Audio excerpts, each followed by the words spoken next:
I'm Randy Reid, editor of the Edison Report, and we're here at the Conversation Corner at NYControlled 2025.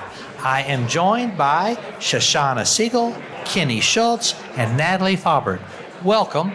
Thank you. All right, the first question, the title of this, Where to Draw the Line on One-Lines, Different Approaches to Specifying Controls. So I am very excited about this panel discussion because I want to know, what is your process for deciding, regarding controls, when the rep should take the lead? I'm going to say the rep never takes the lead. Okay, so you're going to own it. I'm going to own it because I own the intent. And for me and my practice, lighting controls is fundamentally about realizing intent. And that's the designer's job, the specifier's job, is to say, what do I want to have happen when? So for me, the rep is there as an adjunct, as an assist, but never in charge. Okay. So Kenny, I'm going to ask you, Nellie, the same question, but before I want to follow up with you. So the rep doesn't take the lead. When do you bring the rep in? How is that question? That's a better question. I bring the rep in once I've decided whose system I'm using, and then my main point of contact with any one manufacturer is always going to be through my local rep, because I do lean very heavily on my local reps. Okay. Kenny? Everything she said. We do it all in-house ourselves. So the rep never takes the lead.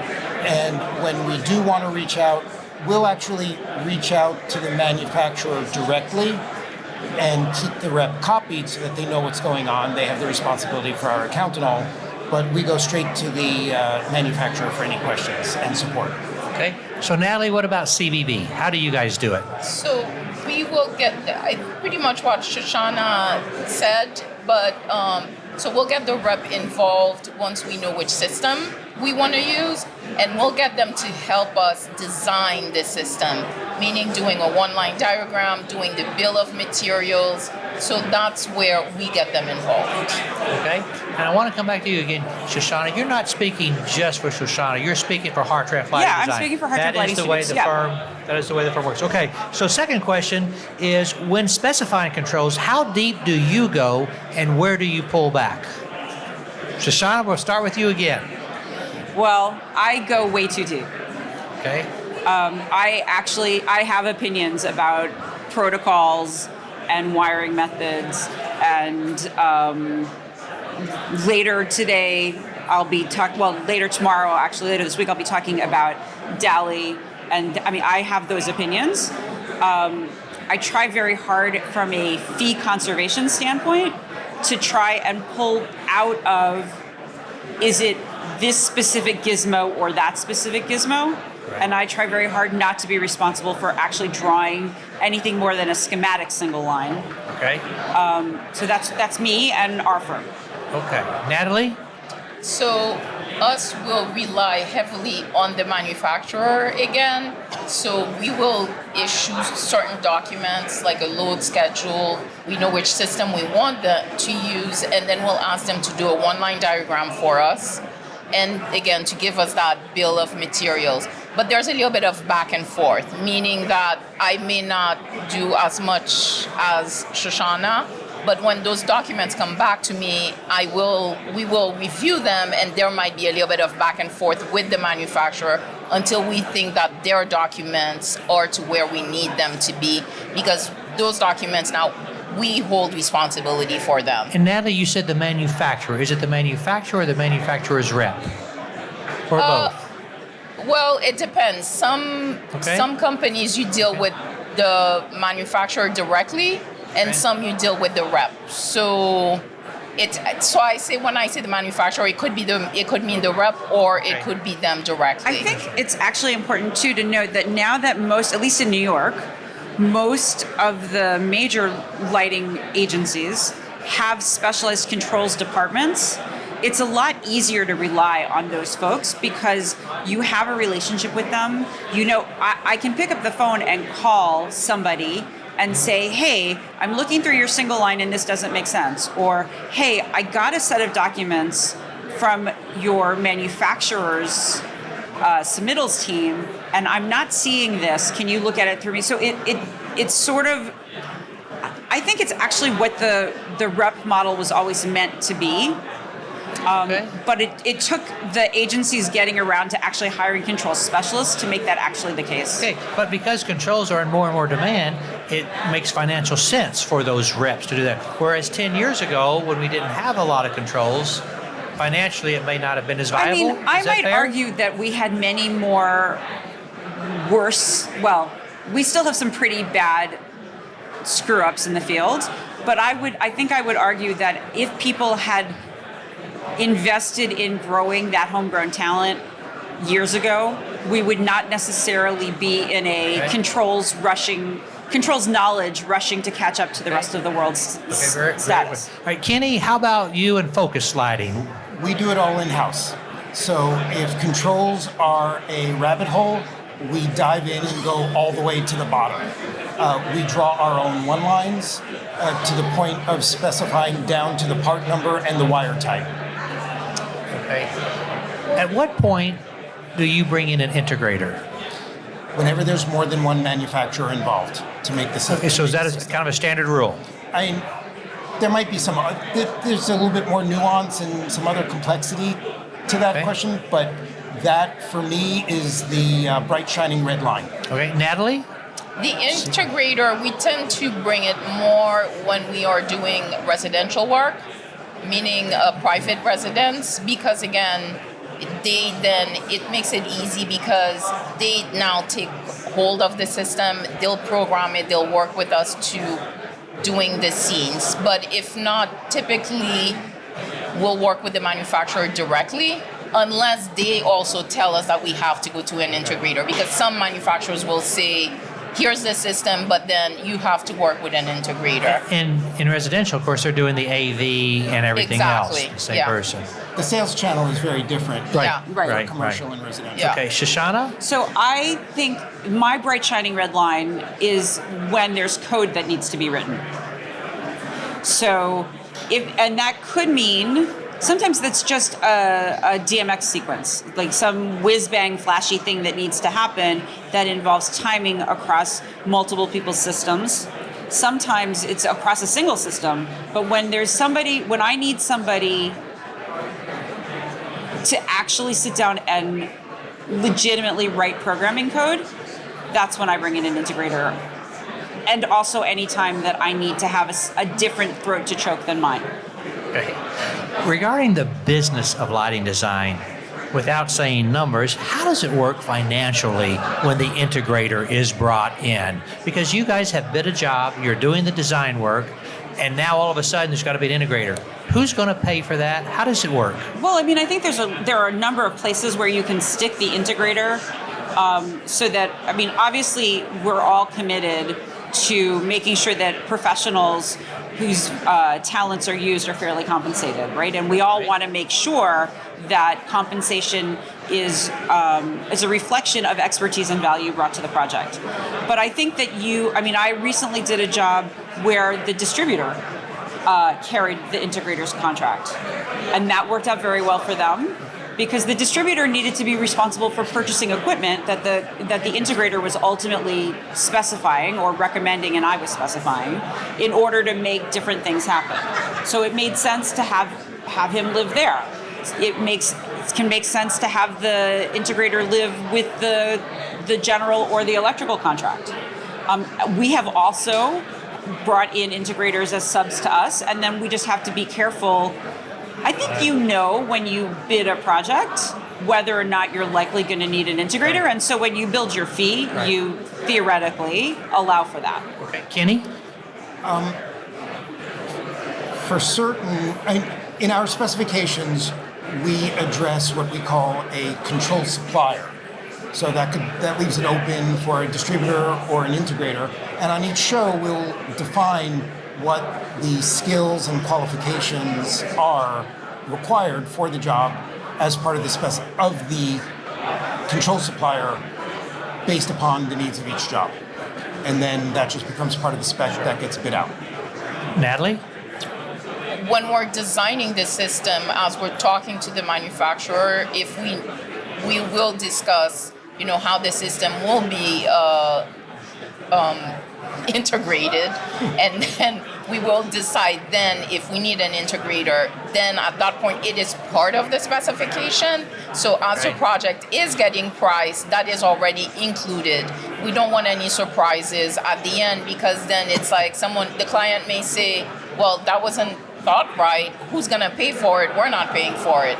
So those are questions that we always ask at the beginning. How is this gonna get programmed? Who's gonna do everything to hand the control system to the client? Kenny, this next one is for you. What role do project type, budget, and client expectations play in shaping your controls approach? I mean, that's kind of everything. That's the whole Did you tell? shebang Sorry. right there. That's the job. That's the Yeah. job.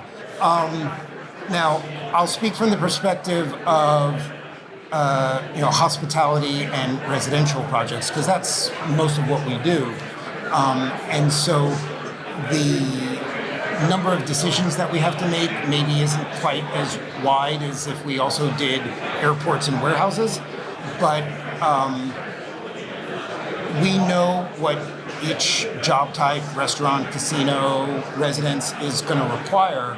And after 40 years of doing these types of projects, what the programming is going to look like, and the whole turnover process, that we kind of have it just down to a science, but it's always there front of mind. Either of you want to comment on that, or? I mean, I think the job of a specifier is to specify. I know that sounds really kind of reductive, but our job is to make choices to achieve results. Right. So part of making those choices thoughtfully, intelligently, correctly even, is knowing what the needs of any particular project typology are going to be, and anticipating what we're going to need from an equipment standpoint in order to achieve what we know we're ultimately trying to achieve. Okay. Makes sense. Okay, so kind of wrapping up here, how do you balance creativity and innovation with the technical side of control specification? Natalie, I'm going to come to you. I think they go hand in hand, right? We're lighting designers, but we're also at the forefront of what technology has to offer. The one thing I will say, sometimes you also have to know your client, and also it may tie to the budget, meaning that there's the newest technology. We'd all love to use it on a project, but we know potentially that technology is so new that it's still expensive and the client doesn't have the budget for it. But again, our job is to give the best that's out there while still being creative and doing the best design. Kenny? I actually reject the premise of the question.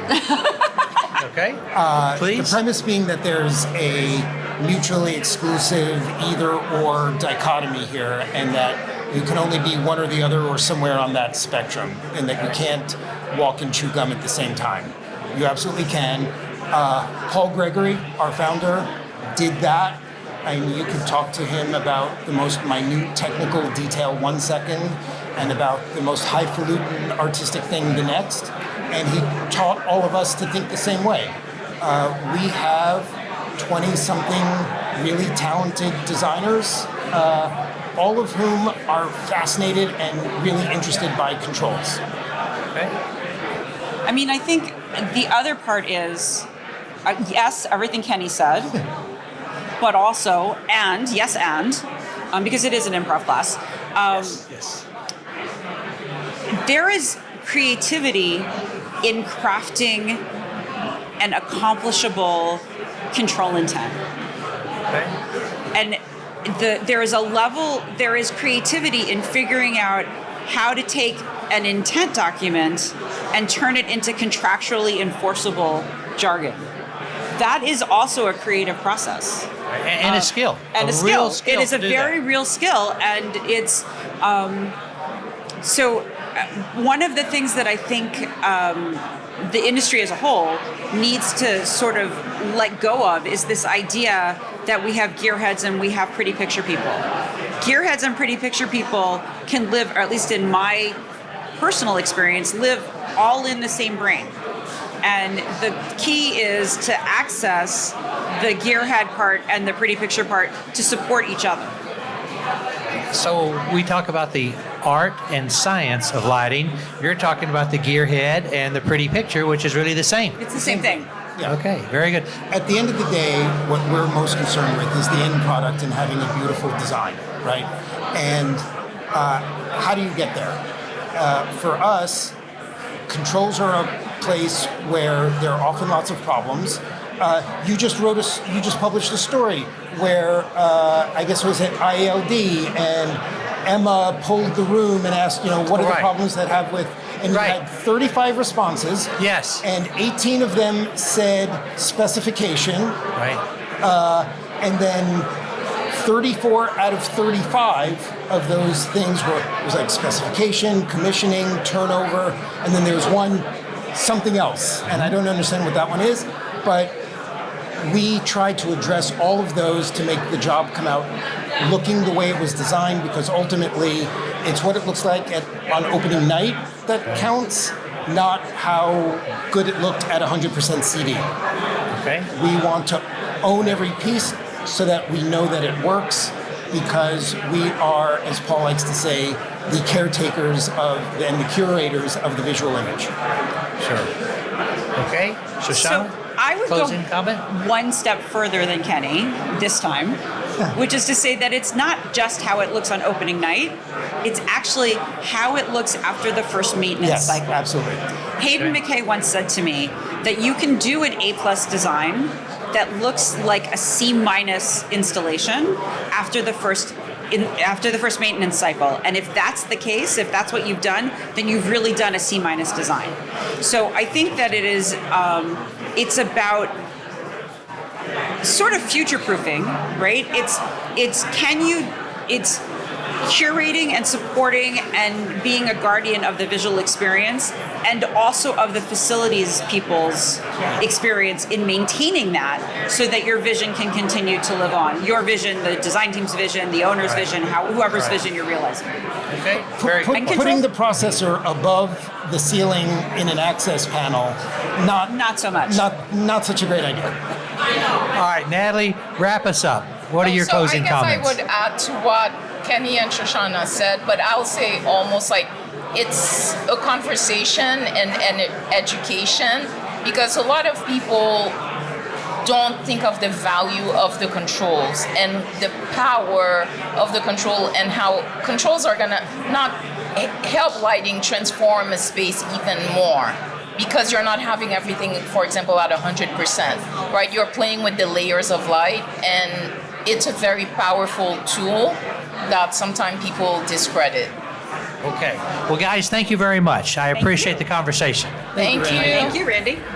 I learned a lot.